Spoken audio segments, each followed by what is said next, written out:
सभी को जय श्री राम। सभी साथियों का फैम कोचिंग में स्वागत। पता है आपको, आपके सूचना सहायक का डीवी होने जा रहा है, सबको पता होगा। अब डीवी के लिए आपको नेसेसरी चीज जो है वो क्या क्या चाहिए होंगी, वो चीज बता देता हूँ। मेन दिक्कत एफिडेविट में आ रही है, बाकी डॉक्यूमेंट सबको पता है कि ये चाहिए। अब फॉर्मेट नहीं पता है तो किसका क्या फॉर्मेट होगा, कौन सा कब अपलोड करना है, ये चीज नहीं पता होगी। ठीक है।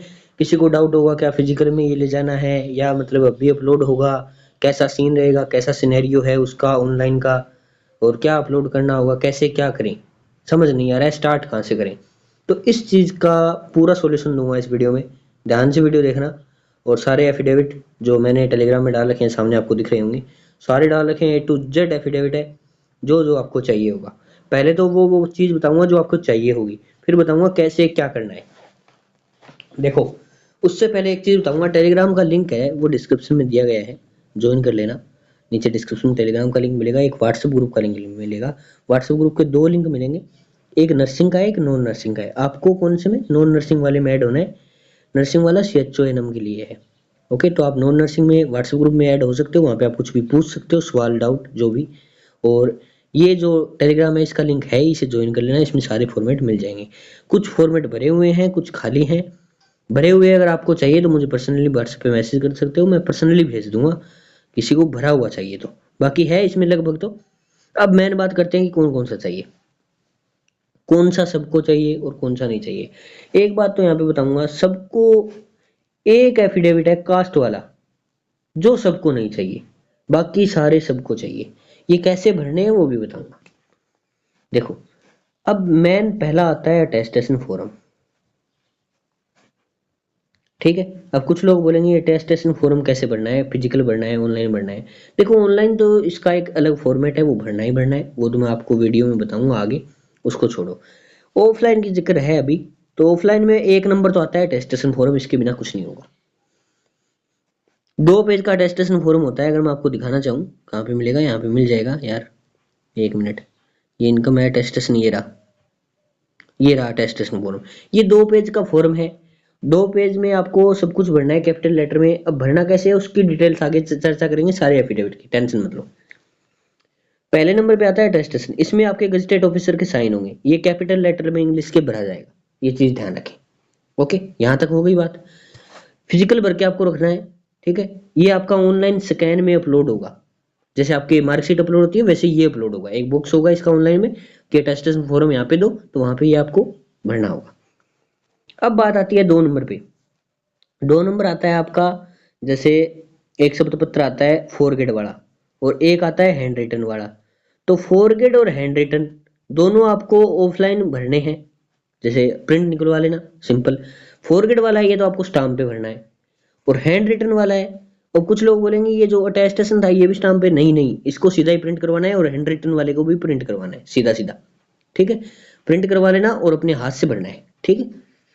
ये तो बात हो गई यहाँ पे।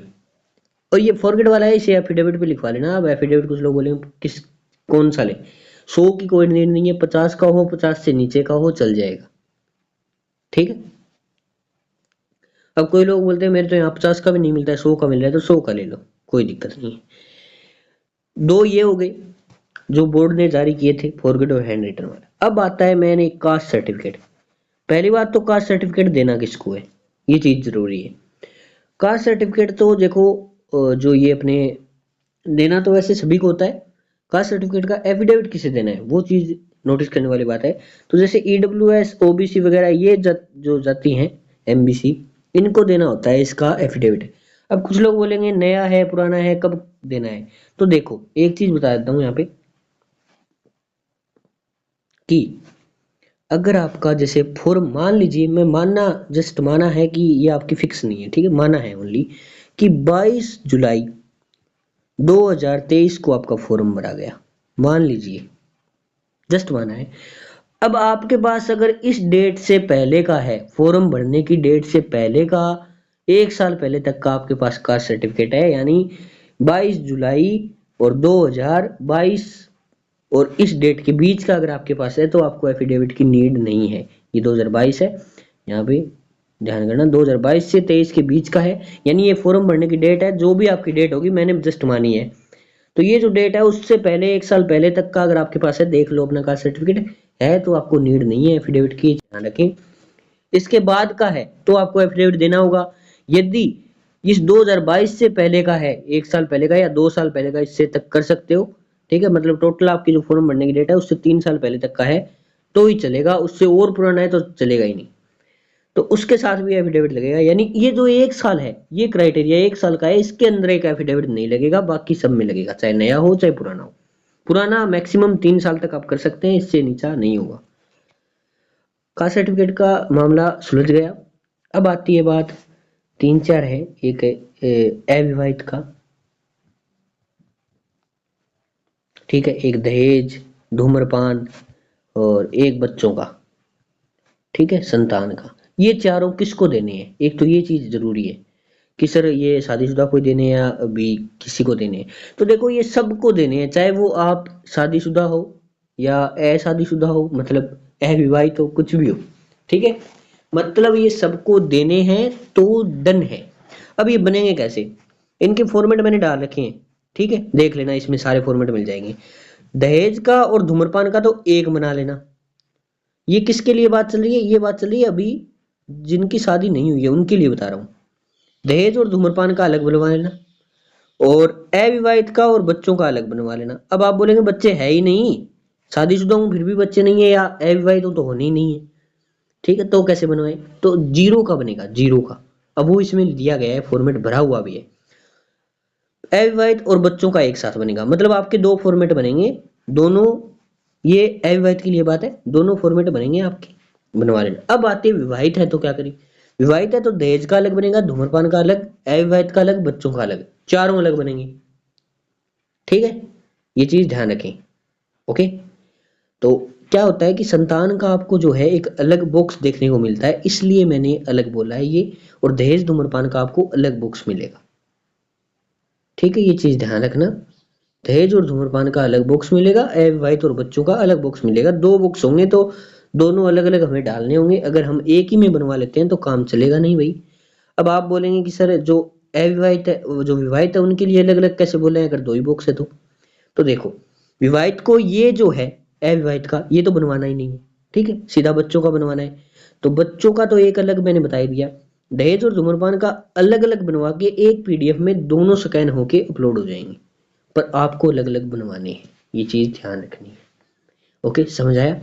तो विवाहित को अलग अलग, अविवाहित को दो दो बनवाने हैं, जैसे ऊपर वाले दो दहेज धूम्रपान और नीचे वाले विवाहित और बच्चों का एक साथ बनवाना है। फॉर्मेट सारे उपलब्ध है, ये टेलीग्राम में मैंने डाल रखे हैं, यहाँ पे ये सारे डाल रखे हैं। ये देखो, दहेज का शून्य संतान है आपके पास या दो संतान है तो क्या करें, सबका एफिडेविट है सबका।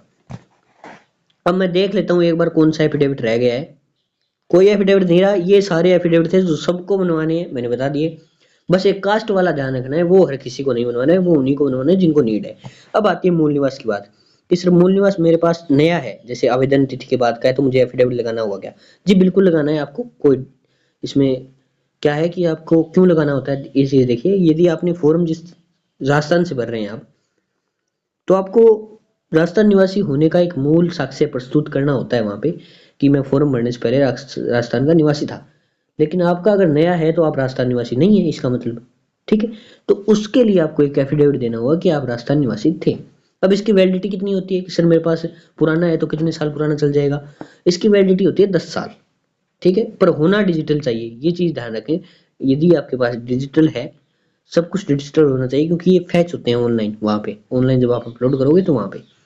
अब आती है बात मूल निवास के बाद आय की।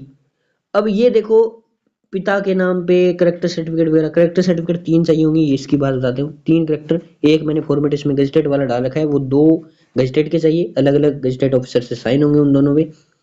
प्लस में आपको एक शिक्षण संस्थान का चाहिए, जो लास्ट शिक्षण संस्थान का जरूरी होता है। बाकी अगर आपके पास लास्ट डिग्री का नहीं है, जैसे आपने लास्ट बीएससी किया है, तो बीएससी का अगर आपके पास नहीं है तो 12वीं का होगा, वो लगा दो, पर लगाओ जरूर, लगाना पड़ेगा, इसका अलग बॉक्स होता है, नेसेसरी है, ये चीज ध्यान रखना है। दूसरी बात, जिनका है ही नहीं वो भैया व्हाट्सएप पे कांटेक्ट करना, बता दूंगा। दूसरी बात, अब आता है इनकम। जो विवाहित महिलाएं होती हैं उनका क्या होता है कि कभी तो एड्रेस चेंज होता रहता है, पहले कुछ था, बाद में शादी हो गई तो उनको बच्चों का, तो वो तो मैंने बता दिया बच्चों का लगाना है उनको, बाद में शादी हो गई तो या मैरिज सर्टिफिकेट लगाएं क्या बाद में शादी हुई है, हाँ लगाना है, कोई इसका ये नहीं है कि आपने बाद में शादी हुई है पहले तो नहीं हुई थी, तो लगाना है। अब बात आती है कि दूसरी बात है, विवाहित जो महिलाएं हैं उनका किसके नाम पे डॉक्यूमेंट बनता है, तो पिता के नाम पे आपको यहाँ पे देना होगा, ये जरूरी चीजें हैं, पिता के नाम पर जरूर दें, ठीक है, ये जरूरी है। अगर आपका नहीं है तो मजबूरी है, वो इलाज नहीं है कि आपको हस्बैंड के नाम पे देना होगा, लेकिन सजेस्ट यही करूंगा पिता के नाम पे ही सब कुछ दे। आय आपका पिता के नाम पे बनेगा। अब आय जिनकी जो है अपना आय किसको बनवाना होता है, जिनकी 2.5 लाख से आय कम जिन्होंने फॉर्म में दर्शाई है उनको आय देना होगा, बाकी को आय नहीं देना।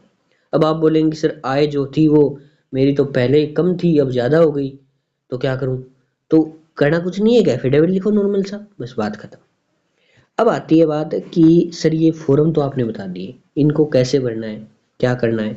तो पहली बात तो है अटेस्टेशन फॉर्म भरने वाली बात, अटेस्टेशन और फॉरगेट 2 नंबर पे, और हैंड रिटन, और एक आता है आपका जो फॉरगेट और हैंड रिटन आ गया 3 नंबर पे, और एक आ गया आपका कौन सा जाति वाला, ये मेन चीज है। बाकी का तो इसमें दिया ही गया है कैसे भरना है, बाकी तो इसमें है फॉर्मेट, एफिडेविट तो लिखे लिखे मिल जाएंगे यार, उनको कॉपी करना है सिर्फ।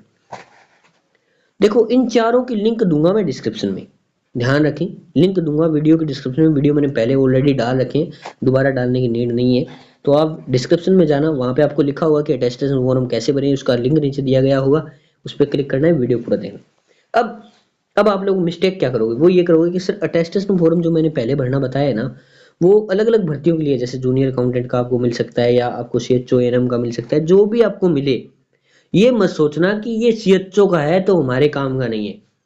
फॉर्म वही है, चीज वही है, भर्ती का नाम बदल गया, ये चीज ध्यान रखना, भर्ती का नाम बदला है, चीज वही है, फॉर्म वही है, भरना वही है। तो ये लिंक पे जाके ये मत सोचना कि ये सीएचओ का वीडियो है, ऐसा नहीं है, जूनियर अकाउंटेंट का है, ऐसा नहीं है, वो सूचना सहायक का ही लेके चलना आप उसी टाइम, क्योंकि बस भर्ती का नाम चेंज होगा, बाकी कोई डिटेल चेंज नहीं होगी, ये चीज ध्यान रखना।